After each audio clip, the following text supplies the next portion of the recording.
Akaseera kano kabeera ka lipoota ya mbeera y'obudde okuva mu kitongole ky'eggwanga ekivunaanyizibwa ku by'embeera z'obudde.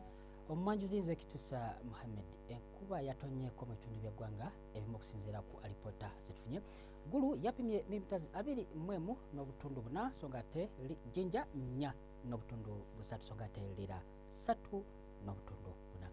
Enkuba eno yavudde nti wabaddewo empeweevu ezaku nsenga ziva ku Seguyanja Buyindi ne ziyitira ku Nyanja Nalubaale saako nezo ezafutuse eri mu Gabira Gikongo.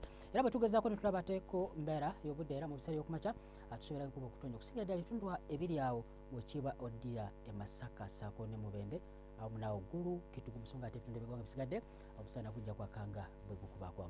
Wabula era embeera y'obudde eno ejja kukyukamu katono mu biseera by'olugolo nga tusoberawo enkuba okutonya okuvira ddala awo bukiikakkono masekkati saako naawo ku Nyanja Nalubaale so nga ate ebitundu ebimu nga eri ebugwanjuba saako n'eri mu Karamoja omusana gujja kusigala gwaka ate era nga bwe gukubako.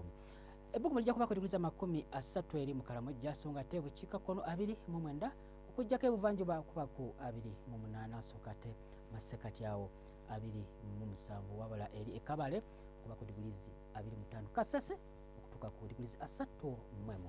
Betugezaako ne tulaba ate ku mbeera y'obudde mu kibuga Johannesburg ne London tusoberayo enkuba okutonya ebbugumu kuba ku diguli 36 awamu ne 23 so nga ate eri e Dubai tusobera omusana okwememula okutuuka ku diguli 41.